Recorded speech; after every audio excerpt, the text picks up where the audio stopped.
Hey, what's up guys? Alright, so I am not gonna lie, I really dug this last week's chapter of Eden Zero, chapter 175. Even though altogether not much happened and we didn't really progress the story that much, I still really love this chapter because of the fact that ever since chapter 49, when we were first introduced to Connor's piloting skills, or we were hinted towards them, I've been on board with the idea of him joining the crew.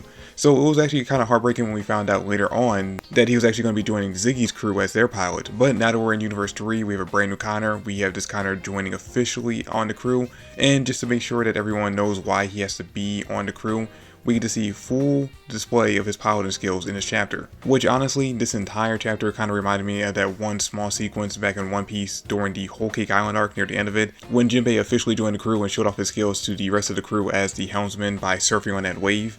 I got the exact same kind of vibes from Connor in this chapter that I did back then from Jinbei. The only difference is that I'm actually on board with Connor joining the Eden Zero crew, as opposed to Jinbei, who I was completely against the idea of him joining the Straw Hats. And speaking of people being against him joining the crew, we actually have in the beginning of the chapter, pretty much everyone else besides Rebecca and Shiki are a little hesitant to let Connor on the ship again and let him actually be in control of the piloting, especially since, and I actually mentioned this in my review for last week's chapter, that someone will bring it up and most likely will end up being wise. Him and Jin both bring up in this chapter, hey, we're only in this mess because we brought you to Blue Garden. So, obviously they're kind of upset with him about that. But luckily enough for Connor, Rebecca actually jumps in and tells them, hey listen, she's not 100% sure that they can actually trust this Connor, but they can trust his piloting skills to get them out of the situation, which actually gives everyone to go ahead to say, alright, let this guy do what he does and see what he can do. And it was actually really cool that Rebecca, of all characters, even though she's the one most distrusting of Connor right now because she's the only one who has actual knowledge of what the previous universe's Connor did, joining up with Ziggy's crew, it's still kind of cool to see that she's actually willing to trust him in this moment if it means him getting her friends out of danger. And honestly, I actually think that she can trust him. In fact, I think the Eden Zero crew entirely can trust Connor and that he's being legit about wanting to join their crew. Mostly because I think they are going to be his best bet of actually finding his wife and daughter, or ex-wife and daughter. And because of the fact that everything we've seen of him for these past 3 chapters has shown that he actually sees the Eden Zero crew, all these kids, basically as like surrogate children of his own. So he's going to be joining the crew as their kind of like fatherly figure, and I honestly don't see him portraying that role anytime soon. And it's actually kind of cool that Hiro's introducing him, taking up the like fatherly role on the crew, especially since we just lost in the last arc Witch, who was pretty much the entire crew's mother. And it actually kind of goes into my theory that I mentioned in previous videos about the fact that I think Hiro's going to replace each member of the original Shining 4 Stars with different members of the crew. I originally thought Witch's replacement was going to be Rebecca, which is why I was so surprised that she died off in the last arc.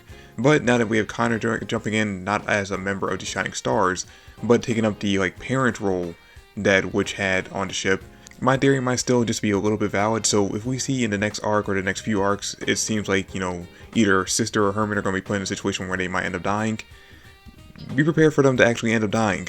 But anyway, back to the chapter, it's pretty much just us seeing exactly what Connor's able to do. Like I mentioned earlier in the video, back in chapter 49, we got to see a little hint of his piloting skills back then because of the fact that after he got picked up by the Zero crew, he was able to take them from where they picked him up at to Sunjewel, which would have usually been about a 3-day trip, in a little under a day.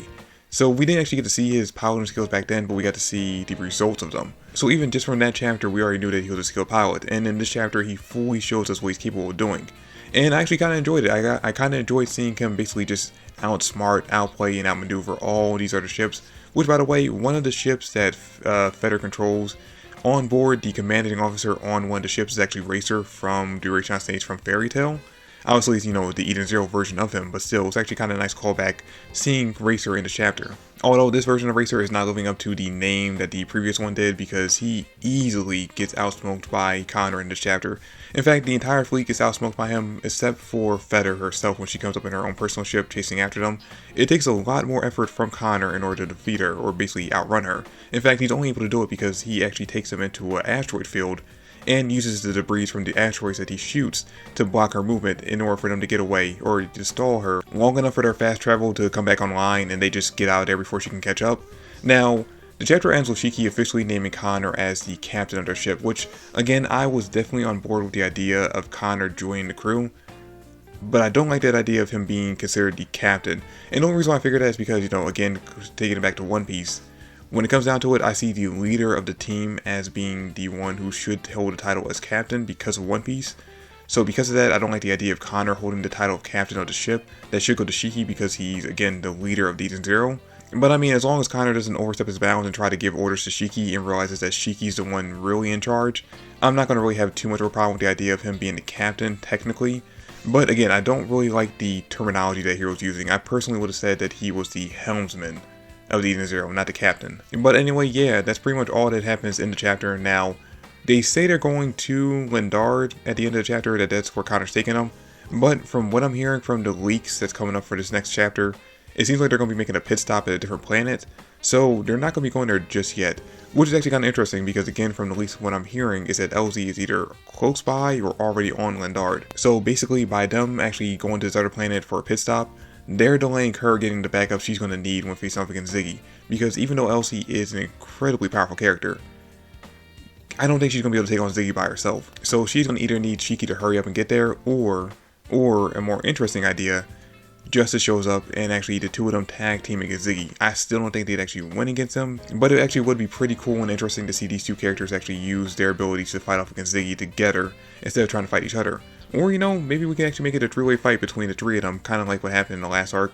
But this time, instead of the two OSG members teaming up to kill off the OSI member, it could be a true free-for-all where all three of them are just attacking each other constantly. But anyway, guys, that's it for the video. Thanks for watching. I really do hope you all enjoyed it. Now, I want to mention, if my audio sounds different, I am testing out a brand new mic that you can kind of see on the screen right here.